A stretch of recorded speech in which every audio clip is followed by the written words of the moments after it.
நாங்கள் பணைய கைதிகளை விடுதலை செய்வதை உடனடியாக இடைநிறுத்துகிறோம் என்று அறிவித்திருக்கிறார். பாலஸ்தீனத்துக்குள்ள மனிதாபிமான உதவிகள், உணவு, மருத்துவம், தண்ணீர், அதே போன்று மருத்துவமனைகளுக்கு தேவையான மேலதிகமான பொருட்கள், மக்களுடைய வாழ்வாதாரத்துக்கு தேவையான டென்ட்டுகள் போன்றவைகள் 600+ ட்ரக்குகளில் உள்ளே அனுப்புவதாக ஒப்புக்கொள்ளப்பட்டது. அப்படி என்றால் காசாவிலே யுத்தம் வெடிக்கும் என்கிற கருத்துப்பட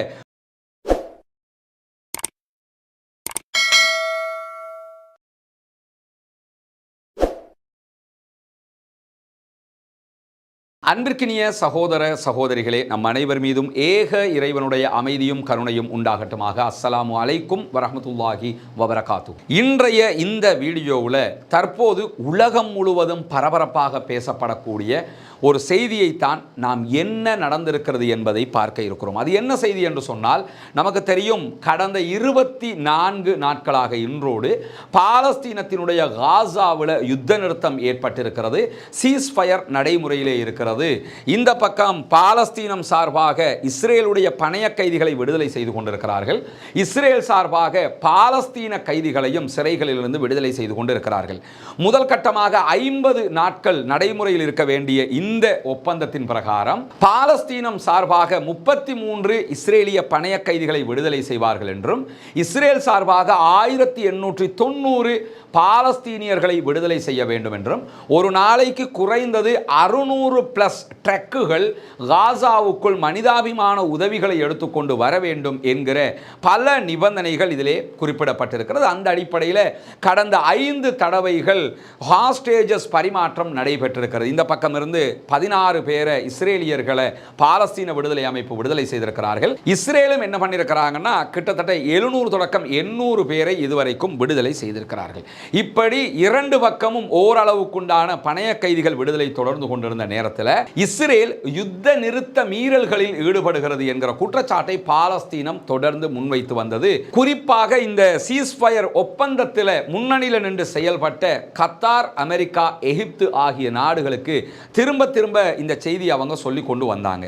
இந்த நிலையில தான் நேற்று இரவு திடீரென பாலஸ்தீன விடுதலை அமைப்பினுடைய ஊடக பேச்சாளர் அபு உபைதாவினுடைய அறிவிப்பு பிரகாரம் நாங்கள் பணைய கைதிகளை விடுதலை செய்வதை உடனடியாக இடைநிறுத்துகிறோம் என்று அறிவித்திருக்கிறார். இந்த அறிவிப்பை ஏன் வெளியிடுகிறோம் என்பதை பற்றி பேசும்போது 3 காரணங்களை அவர்கள் சுட்டிக்காட்டுகிறார்கள். அதில் ஒன்று என்னன்னு சொன்னா, இஸ்ரேலிலிருந்து விடுதலை செய்யப்படக்கூடிய பாலஸ்தீன மக்களும் பாலஸ்தீனத்துக்குள்ள யுத்தத்தினால் பாதிக்கப்பட்ட பாலஸ்தீன மக்களுமாக நோயாளிகளை காசாவுக்கு வெளியில் அழைத்து சென்று வெளிநாடுகளில் ட்ரீட்மெண்ட் பார்க்கறதுக்காக அனுமதிப்பதாக, ஒரு நாளைக்கு 50 பேரை வெளியேற்றுவதற்கு அனுமதி தருவதாக இந்த யுத்த நிறுத்த ஒப்பந்தத்தில் பேசப்பட்டது. ஆனால் அப்படி எந்த நடைமுறையையும் அவர்கள் செய்ய தவறுகிறார்கள். முறைப்படி 50க்கு உட்பட்டவர்கள் வெளியேற்றப்படுவது இல்லை. எனவே இது ஒரு குற்றச்சாட்டு என்று அதை அவர்கள் முன்வைத்திருக்கிறார்கள். இரண்டாவது குற்றச்சாட்டாக என்ன சொல்லியிருக்கிறாங்கன்னு சொன்னா, காசாவினுடைய பகுதிகளில் ஷெல் தாக்குதல்களையும் ட்ரோன் தாக்குதல்களையும் அவ்வப்போது மீண்டும் இஸ்ரேல் நடத்தி வருகிறது. இதிலே இதுவரை கடந்த 24 நாட்களுக்குள்ளாக 27க்கு மேற்பட்ட பாலஸ்தீன அப்பாவிகள் காசாவுக்குள்ள இப்படியான துப்பாக்கி சூடுகளில் கொல்லப்பட்டிருக்கிறார்கள் என்பது இரண்டாவது குற்றச்சாட்டாக முன்வைக்கப்பட்டிருக்கிறது. அதே நேரம் பாலஸ்தீனத்துக்குள்ள மனிதாபிமான உதவிகள், உணவு, மருத்துவம், தண்ணீர், அதே போன்று மருத்துவமனைகளுக்கு தேவையான மேலதிகமான பொருட்கள், மக்களுடைய வாழ்வாதாரத்துக்கு தேவையான டென்ட்டுகள் போன்றவைகள் 600+ ட்ரக்குகளில் உள்ளே அனுப்புவதாக ஒப்புக்கொள்ளப்பட்டது. ஆனால் 600+ ட்ரக்குகளை அவர்கள் ஆரம்பத்தில் அனுப்பினாலும் இடைநடுவில் அனுப்புவதை தவிர்த்து வருகிறார்கள், நிறுத்துகிறார்கள் என்பது மூன்றாவது குற்றச்சாட்டாக அவர்களால் முன்வைக்கப்பட்டிருக்கிறது. இந்த 3 குற்றச்சாட்டுகள் மெயின் குற்றச்சாட்டுகளாக முன்வைக்கப்பட்டிருக்கிறது. இது யுத்த நிறுத்த விதி மீறல் என்கிற குற்றச்சாட்டை முன்வைத்துத்தான் நாங்கள் ஹாஸ்டேஜஸ்களை விடுதலை செய்வதை இடைநிறுத்துகிறோம் என்று பாலஸ்தீன விடுதலை அமைப்பு அறிவித்திருக்கிறது. அதே நேரத்தில் இந்த செய்தி வந்த அடுத்த கணமாக அமெரிக்க ஜனாதிபதி டொனால்ட் ட்ரம்ப் தலைமையில் வெளியிடப்பட்டிருக்கக்கூடிய செய்தியில் என்ன சொல்லியிருக்கிறாங்கன்னா, அப்படி என்றால் காசாவிலே யுத்தம் வெடிக்கும் என்கிற கருத்துப்பட உடனடியாக இந்த ஒப்பந்தங்கள் ரத்து செய்யப்படும் என்கிற எச்சரிக்கை பாலஸ்தீன மக்களுக்காக விடுக்கப்பட்டிருக்கிறது. இந்த 2 எச்சரிக்கைகள் வந்திருக்கக்கூடிய நேரத்தில் ஏற்கனவே நமக்கு தெரியும், டொனால்ட் ட்ரம்ப் காசாவை கையகப்படுத்துவேன் என்று மீண்டும் சொல்லிக்கிட்டு இருக்கிறார். கடந்த வியாழக்கிழமையும் இவ்வளவு அரபு நாடுகள் சொன்னதற்கு பிறகும் அவர் அதில் விடாப்பிடியாக நான் காசாவை கைப்பற்றுவேன் என்று சொல்லியிருக்கிறார். காசாவினுடைய மக்களை ஜோர்தானும் எகிப்தும் எடுக்கணும். அப்படி எடுக்கலைன்னா ஜோர்தானுக்கும் எகிப்துக்கும் அமெரிக்கா கொடுக்கக்கூடிய அனைத்து உதவிகளையும் நாங்கள் நிறுத்துவோம் என்றும் எச்சரிக்கையை சொல்லியிருக்கிறார். ஏற்கனவே நாங்கள் நிறைய கொடுத்துக்கிட்டு இருக்கிறோம், அதனால தான் இவங்களை எடுக்க சொல்கிறோம், எடுக்கலைன்னா நாங்கள் உடனே நிறுத்துவோம் இருக்கிறாரு. இதுவும் அவர் ஒரு ஜோர்தானையும் எகிப்தையும் மிரட்டியாவது அடிபணிய வைக்க வேண்டும் என்கிற கோணத்தில் பேசியிருக்கிறார் என்று பல சர்வதேச ஆய்வாளர்கள் இது தொடர்பான கருத்துக்களையும் சொல்லிக் கொண்டிருக்கிறார்கள். இதற்கு இடையில தான் இஸ்ரேலிய பிரதமர் பெஞ்சமின் நெத்தனியாகவும் என்ன பண்ணினார் என்று சொன்னா, காசாவினுடைய மக்கள் உடனே வெளியேறி அவங்களுக்கு ஒரு காசாவை ஒட்டிய ஒரு நாடு தேவைன்னா சவுதி அரேபியாவில் நிறைய இடம் இருக்குது, அங்க போய் எடுத்துக்கிறீங்கன்னு சொல்லியிருந்தார். சவுதி அரேபியாவும் அதற்கு காட்டமான பதிலடிகளை தொடர்ந்து வழங்கி கொண்டிருக்கிறது. இப்படி எல்லாமே ஒன்றுக்கொன்று ஒரு பிரச்சனையாக சுத்தி வரக்கூடிய நேரத்தில் தான் பாலஸ்தீன விடுதலை அமைப்பினுடைய இந்த அறிவிப்பு வெளியாகி இருக்கிறது. இதில் என்ன நம்ம யோசிக்க வேண்டிய ஒரு ஷாக்கான விஷயம் என்று சொன்னா, பாலஸ்தீன விடுதலை அமைப்பினுடைய பலம் குன்றி இருக்கிறதா இல்லையா என்கிற ஒரு பெரும் கேள்வி இருக்கிறது. ஆனா இந்த பணைய கைதிகள் விடுதலையின் போது அவங்க நடந்து கொள்ளுகிற விதங்கள், அவர்களுடைய பலங்களை அவங்க காட்டிக்கிட்டு இருக்கிறாங்க என்கிறத எல்லா ஊடகங்களும் தொடர்ந்து பேசி வருகிறது. இப்படியான ஒரு நேரத்தில் அமெரிக்க ஜனாதிபதி காசாவை கைப்பற்றுவேன் என்று மிரட்டல் விடுக்கிற போதுதான் நாங்கள் பணைய கைதிகள் விடுதலையை இடைநிறுத்துகிறோம் என்கிற செய்தியை அவங்க சொல்லி இருக்கிறாங்க. முஸ்தபா பர்கவுத்தி போன்ற பாலஸ்தீன பிரச்சனை தொடர்பான ஆய்வாளர்கள் அல் ஜசீராவில் பேசும்போது என்ன சொல்றாங்கன்னு சொன்னா, இந்த அறிவிப்பு என்பது அமெரிக்க ஜனாதிபதி டொனால்ட் ட்ரம்பினுடைய அறிவிப்போடு ஒன்றி போகக்கூடிய ஒன்றாக இருக்கிறது. ஏன்னா பணைய கைதிகளை மொத்தமாக விடுதலை செஞ்சதுக்கு பிறகு மீண்டும் அவங்க யுத்தத்தை தொடருவாங்க, நாங்கள் பாலஸ்தீன விடுதலை அமைப்பை மொத்தமாக அழித்தால் தான் இந்த யுத்தம் முடிவுக்கு வரும் என்று நெத்தனியாகு திரும்ப சொல்றாரு. எனவே இதையெல்லாம் கவனத்தில் கொண்டுதான் பாலஸ்தீன விடுதலை அமைப்பினர் இந்த அறிவிப்பை விடுத்திருப்பார்கள் என்று முஸ்தபா பர்கவுத்தி அவர்கள் இந்த கருத்தை சொல்லியிருக்கிறார். எது எப்படி போனாலும் அடுத்து என்ன நடக்கப் போகிறது என்பது மிகப்பெரிய கேள்வியாக இருக்கக்கூடிய நேரத்தில் அரபு நாடுகள் அத்தனையுமே பாலஸ்தீனத்தில் காசாவில் இருக்கக்கூடிய மக்கள் எக்காரணம் கொண்டும் ஜோர்தானுக்கோ அல்லது எகிப்துக்கோ இடம்பெயர வைக்க முடியாது, காசா மக்களுக்குரியது, பாலஸ்தீனம் தனி நாடாக அங்கீகரிக்கப்பட வேண்டும் என்பதில் அவர்களும் உறுதியான நிலைப்பாட்டில் இருக்கிறார்கள். இந்த நிலையில் இப்படியான ஒரு அறிவிப்பை பாலஸ்தீன விடுதலை அமைப்பு வெளியிட்டிருப்பது என்பது சாதாரணமாக அவங்க வெளியிட்டிருப்பாங்களா என்கிற ஒரு கேள்வியை உண்டாக்குகிறது. அரபு நாடுகளோடு பேசாமல் இப்படியான ஒரு நிலைக்கு அவர்கள் வந்திருக்க வாய்ப்பில்லை. குறைந்தபட்சம் கத்தார், எகிப்து, ஈரான் போன்ற நாடுகளோடு கண்டிப்பாக அவர்கள் பேசியிருப்பார்கள் என்பது பெருத்த ஊகமாக தற்போது முன்வைக்கப்படுகிற நேரத்தில் 2 நாட்களுக்கு முன்பதாக பாலஸ்தீன விடுதலை அமைப்பினுடைய தலைவராக இருக்கக்கூடிய ஹலீல் அல் ஹையா அவர்கள் ஈரானில் நடைபெற்ற 46வது அவர்களுடைய சுதந்திர தினத்திலே பங்கேற்றிருந்தார். ஈரானுடைய புரட்சி நடைபெற்று 46வது நாள் அந்த நிகழ்வில் அவர் பங்கேற்று அதிலையும் அவர் நாங்கள் வெற்றி பெற்றிருக்கிறோம் என்கிற பேச்சுக்களை எல்லாம் பேசியிருந்தால் அதை தனியாக நம்ம பேசியிருக்கிறோம்.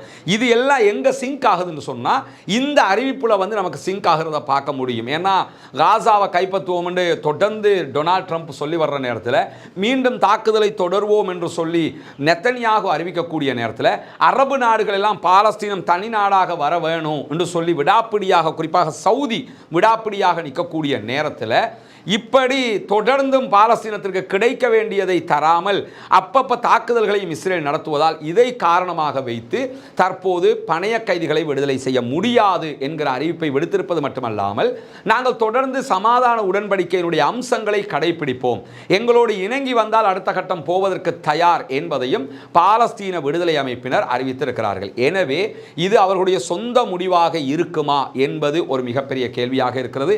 இதற்கு பின்னால் அரபு நாடுகளுடைய கரம் இருப்பதற்கான வாய்ப்பு இருக்கிறது என்று சொல்லப்படுகிறது.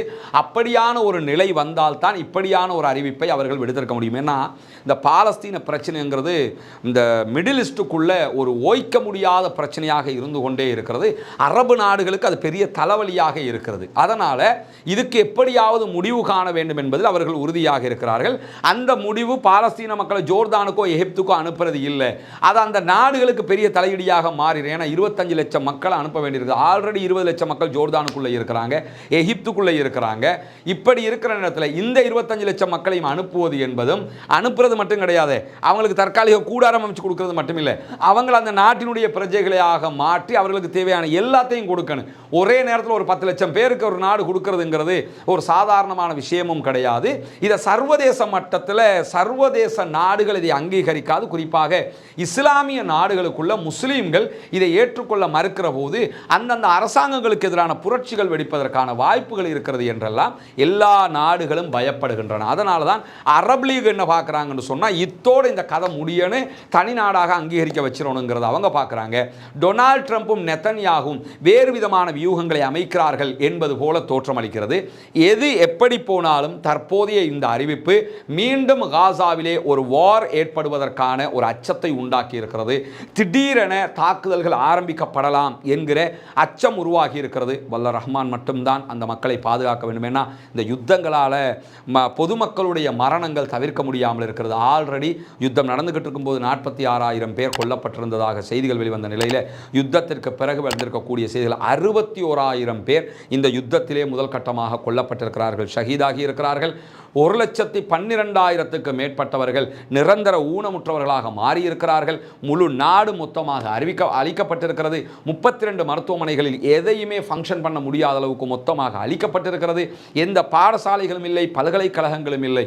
இப்படி இவ்வளவு அழிவுகளை சந்தித்த மக்கள் மீண்டும் ஒரு யுத்தம் ஆரம்பிக்கப்பட்டால், இப்போ காசாவிலெல்லாம் எடுத்துக்கிட்டிங்கன்னா புயல் காற்று அடிக்கிறது, குளிர் காற்றாக அது அடித்து கொண்டிருக்கிறது. குளிரில் தாங்க முடியாமல் அந்த மக்கள் கஷ்டப்பட்டு கொண்டிருக்கிறாங்க. இப்போ தான் நெட்சாரிம் காரிடாரில் இருந்து இஸ்ரேல் வெளியேறி இருக்கிறாங்க. வெளியேறும்போது வடக்கு காசாவுக்கு மக்கள் நிம்மதியாக குடியேறி கொண்டிருக்கிறார்கள். இந்த நிலையில் இப்படியான ஒரு சம்பவம் மீண்டும் ஒரு யுத்தம் நடைபெற்றால் அது பெருத்த தாக்கத்தை உண்டாக்கும். பொறுத்திருந்து பார்ப்போம் என்ன நடக்கிறது என்பதை. உங்களுடைய கருத்துக்களை கீழே இருக்கக்கூடிய கமெண்ட் பகுதியில் நீங்கள் தெரிவிக்க முடியும். அது மட்டுமல்லாமல் தொடர்ந்தும் இந்த செய்திகளை உடனுக்குடன் அறிந்து கொள்வதற்காக ரஸ்மின் எம்ஐஎஸ்சி நியூஸ் என்கிற நம்முடைய இந்த சேனலை சப்ஸ்கிரைப் செய்யாத சகோதரர்கள் சப்ஸ்கிரைப் செய்து கொள்ளுங்கள். உங்களுடைய நண்பர்களுக்கும் இந்த செய்திகளை அறிமுகப்படுத்துங்கள். உண்மை செய்திகளை உடனுக்குடன் துல்லியமாக அறிந்து கொள்வதற்கு அது வாய்ப்பாக இருக்கும். கீழே இருக்கக்கூடிய வாட்ஸ்அப் மற்றும் டெலிகிராம் சேனலில் இணையாதவர்கள் அதிலும் இணைந்து கொள்ளுங்கள். அடிக்கடி இப்படியான செய்திகள் வரும்போது உடனுக்குடன் உங்களை நாம் தொடர்பு கொள்ள தயாராக இருக்கிறோம்.